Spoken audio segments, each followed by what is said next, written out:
परिचय। प्रिया, तुम इन तीलियों के साथ क्या कर रही हो? मैं इन तीलियों की सहायता से अलग अलग तरह की आकृतियां बना रही हूँ। देखो, मैंने एक समांतर चतुर्भुज बनाया है। ये तो अच्छा है। क्या अब तुम एक त्रिभुज बना सकती हो? हाँ, मैं बना तो सकती हूँ, पर अब मेरे पास सिर्फ 2 तीलियां बची हैं। कोई समस्या नहीं, तुम अब भी एक त्रिभुज बना सकती हो। लेकिन कैसे? ये तीलियां मुझे दो। देखो, अब दोनों आकृतियों का आधार एक ही है। हाँ, यह तो बहुत आसान था। आओ, इस अध्याय में हम ऐसी ही और भी आकृतियों के बारे में जानते हैं। उद्देश्य। इस पाठ के अंत में आप निम्न करने में सक्षम हो जाएंगे। एक ही आधार पर तथा एक ही समांतर रेखाओं के बीच की आकृतियां बनाना। एक ही आधार पर तथा एक ही समांतर रेखाओं के बीच के समांतर चतुर्भुजों को समझना। एक ही आधार पर तथा एक ही समांतर रेखाओं के बीच के त्रिभुजों को समझना। समांतर चतुर्भुजों और त्रिभुजों के क्षेत्रफल से संबंधित प्रमेयों को सिद्ध करना। समांतर चतुर्भुजों और त्रिभुजों के क्षेत्रफल से संबंधित उदाहरणों को हल करना। परिभाषाएं। किसी भी समतल क्षेत्र के विस्तार अथवा उसकी माप को उस क्षेत्र का क्षेत्रफल कहते हैं। और क्या आप जानते हैं कि समतल क्षेत्र क्या है? किसी समतल का वह भाग जो किसी बंद आकृति के अंदर हो, वह उसी आकृति का समतल क्षेत्र कहलाता है। 2 सर्वांग सम आकृतियों के क्षेत्रफल समान होते हैं, लेकिन समान क्षेत्रफल वाली आकृतियां सर्वांग सम हों, यह आवश्यक नहीं है। किसी आकृति के क्षेत्रफल को AR से भी दर्शाया जा सकता है। उदाहरण के लिए, त्रिभुज ABC का क्षेत्रफल के स्थान पर AR ABC भी लिखा जा सकता है। एक ही आधार पर बनी आकृतियां। इस आकृति की ओर देखिए। यहां 2 आकृतियां हैं, एक आयत ABCD और एक समांतर चतुर्भुज CDEF। अब हम देख सकते हैं कि दोनों आकृतियों में आधार CD उभयनिष्ठ है।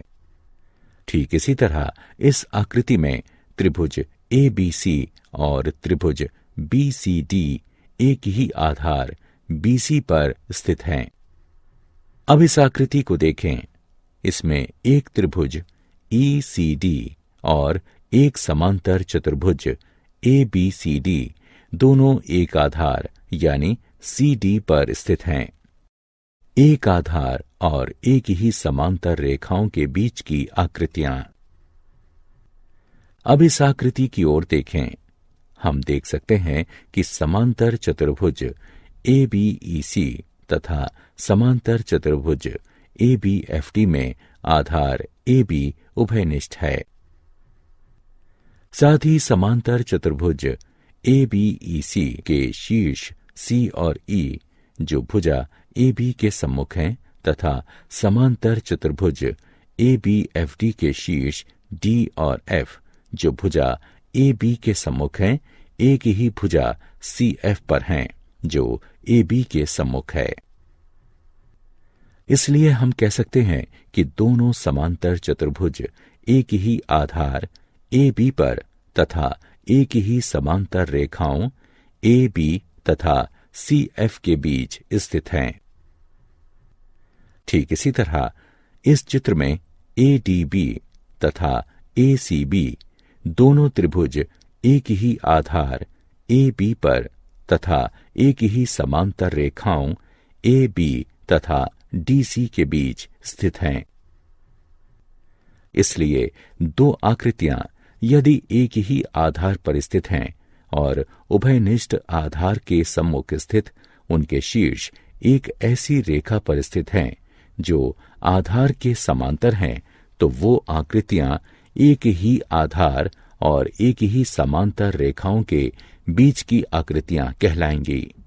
एक ही आधार और एक ही समांतर रेखाओं के बीच स्थित समांतर चतुर्भुज। प्रमेय। एक ही आधार और एक ही समांतर रेखाओं के बीच स्थित समांतर चतुर्भुजों के क्षेत्रफल समान होते हैं। आइए इस प्रमेय को सिद्ध करें। दिया गया है दो समांतर चतुर्भुज ABEC और ABFD जो एक ही आधार AB तथा एक समांतर रेखाओं AB और CF के बीच स्थित हैं। हमें यह सिद्ध करना है कि ABEC का क्षेत्रफल बराबर है ABFD के क्षेत्रफल के। त्रिभुज ADC और त्रिभुज BEF में कोण ACD बराबर है कोण BEF के, क्योंकि ये समांतर रेखाओं AC सर्वांगसम BE तथा त्रियक रेखा CF के संगत कोण हैं। इसे समीकरण 1 से चिन्हित कीजिए। कोण ADC बराबर है कोण BFE के, क्योंकि ये समांतर रेखाओं AD सर्वांगसम BF तथा त्रियक रेखा CF के संगत कोण हैं। इसे समीकरण 2 से चिन्हित कीजिए। इसलिए त्रिभुज के कोण योग गुण के अनुसार कोण CAD बराबर है कोण EBF के। इसे समीकरण 3 से चिन्हित कीजिए। साथ ही AC बराबर है BE के। ये समांतर चतुर्भुज ABEC की सम्मुख भुजाएं हैं। इसे समीकरण 4 से चिन्हित कीजिए। इसलिए ASA नियम द्वारा समीकरण 1, 3, 4 का प्रयोग करते हुए त्रिभुज ADC और त्रिभुज BEF सर्वांगसम हैं। जो कि सर्वांगसम आकृतियों के क्षेत्रफल समान होते हैं, इसलिए ADC का क्षेत्रफल बराबर है BEF के क्षेत्रफल के। इसे समीकरण 5 के रूप में चिन्हित कीजिए। अब ABEC का क्षेत्रफल बराबर है ADC के क्षेत्रफल जमा ABED के क्षेत्रफल के। हम जानते हैं कि ADC बराबर है BEF के। इसलिए हम इसे इस तरह प्रमेय का विलोम। अब हम सिद्ध कर चुके हैं कि एक ही आधार और एक ही समांतर रेखाओं के बीच स्थित समांतर चतुर्भुजों के क्षेत्रफल समान होते हैं। इस प्रमेय का विलोम भी सत्य है, जिसके अनुसार एक ही आधार पर स्थित समान क्षेत्रफल वाले समांतर चतुर्भुज एक ही समांतर रेखाओं के बीच स्थित होते हैं। उदाहरण: यदि एक समांतर चतुर्भुज और एक त्रिभुज एक ही आधार और एक ही समांतर रेखाओं के बीच स्थित है, तो सिद्ध कीजिए कि समांतर चतुर्भुज उसी त्रिभुज जैसे दो त्रिभुजों से बना होता है। मान लेते हैं कि एक उभयनिष्ठ आधार BC पर और एक ही समांतर रेखाओं AE और BC के बीच समांतर चतुर्भुज ABCD और एक त्रिभुज EBC स्थित है।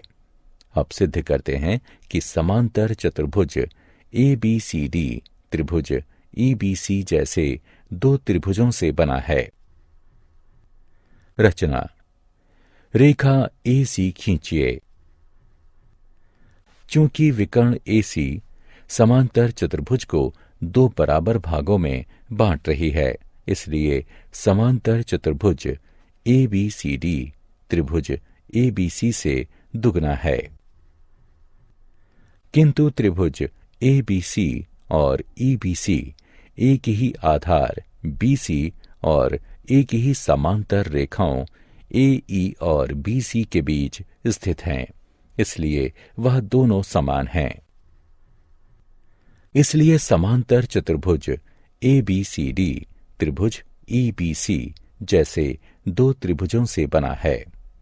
इति सिद्धम। एक समलंब ABCD है जिसमें AB सर्वांग सम है DC के। विकर्ण AC और BD एक दूसरे को O पर काटते हैं।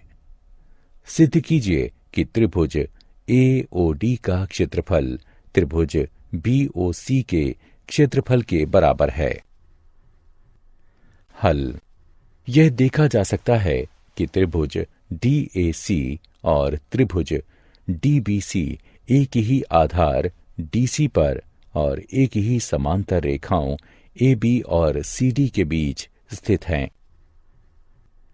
इसलिए त्रिभुज DAC का क्षेत्रफल बराबर है त्रिभुज DBC के क्षेत्रफल के।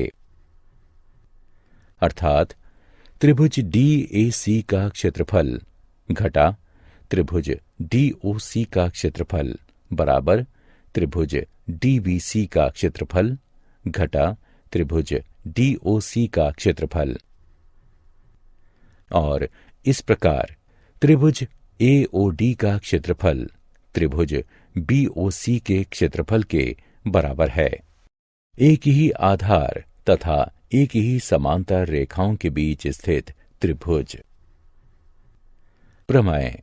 एक ही आधार या बराबर आधारों और एक ही समांतर रेखाओं के बीच स्थित त्रिभुजों के क्षेत्रफल समान होते हैं। दिया गया है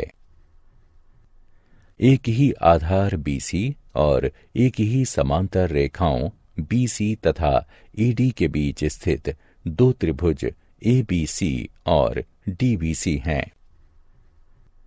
सिद्ध करना है त्रिभुज ABC का क्षेत्रफल बराबर है त्रिभुज DBC के क्षेत्रफल के। रचना। B से होते हुए CA के समांतर E पर बनी DA को काटती हुई BE खींचिए और C से होते हुए BD के समांतर F पर बनी AD को काटती हुई CF रेखा खींचिए। उत्पत्ति। निर्माण के अनुसार हमारे पास दो समांतर रेखाएं BE और CA हैं और BC EA के समांतर है। ये हमें दिया गया है। इसलिए चतुर्भुज BCAE एक समांतर चतुर्भुज है। ठीक इसी तरह BCFD भी एक समांतर चतुर्भुज है। अब समांतर चतुर्भुज BCAE तथा समांतर चतुर्भुज BCFD एक ही आधार BC तथा एक ही समांतर रेखाओं BC तथा AD के बीच स्थित हैं। इसलिए समांतर चतुर्भुज BCAE का क्षेत्रफल बराबर है समांतर चतुर्भुज BCFD के क्षेत्रफल के। इसे समीकरण 1 से चिह्नित कीजिए। हम जानते हैं कि समांतर चतुर्भुजों के विकर्ण उसे बराबर क्षेत्र वाले दो त्रिभुजों में बांट देते हैं। इसलिए त्रिभुज DBC का क्षेत्रफल बराबर होगा समांतर चतुर्भुज BCFD के क्षेत्रफल के आधे के। इसे समीकरण 2 से चिह्नित कीजिए। और त्रिभुज ABC का क्षेत्रफल बराबर है समांतर चतुर्भुज BCAE के क्षेत्रफल के आधे के। इसे समीकरण 3 से चिह्नित कीजिए। अब समीकरण 1 से समांतर चतुर्भुज BCAE का क्षेत्रफल बराबर है समांतर चतुर्भुज BCFD के क्षेत्रफल के। उदाहरण। एक त्रिभुज ABC में E माध्यिका AD का मध्य बिंदु है। सिद्ध कीजिए कि त्रिभुज BED का क्षेत्रफल बराबर है 1/4 त्रिभुज ABC के क्षेत्रफल के। हल दिया गया है। AD त्रिभुज ABC की माध्यिका है, इसलिए यह त्रिभुज ABC को बराबर क्षेत्रफल वाले दो त्रिभुजों में बांटेगा। इसलिए त्रिभुज ABD का क्षेत्रफल बराबर है त्रिभुज ACD के क्षेत्रफल के। इसके अनुसार त्रिभुज ABD का क्षेत्रफल बराबर है 1/2 त्रिभुज ABC के क्षेत्रफल के। इसे समीकरण 1 से चिह्नित करें। त्रिभुज ABD में AD का मध्य बिंदु E है, इसलिए BE माध्यिका है। इसलिए त्रिभुज BED का क्षेत्रफल बराबर है त्रिभुज ABE के क्षेत्रफल के। अर्थात त्रिभुज BED का क्षेत्रफल बराबर है 1/2 त्रिभुज ABD के क्षेत्रफल के। अर्थात समीकरण 1 के अनुसार त्रिभुज BED का क्षेत्रफल बराबर है 1/2 गुणा 1/2 त्रिभुज ABC के क्षेत्रफल के, जिससे यह सिद्ध होता है कि त्रिभुज BED का क्षेत्रफल बराबर है 1/4 त्रिभुज ABC के क्षेत्रफल के।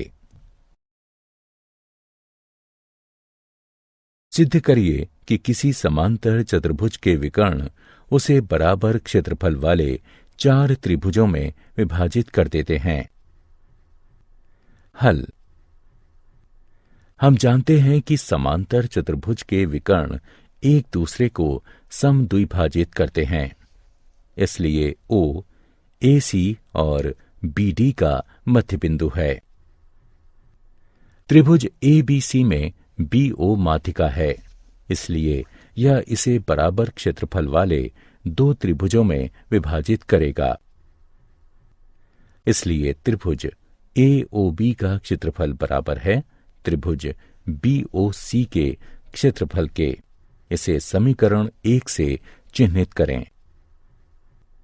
त्रिभुज BCD में CO माध्यिका है, इसलिए त्रिभुज BOC का क्षेत्रफल बराबर है त्रिभुज COD के क्षेत्रफल के।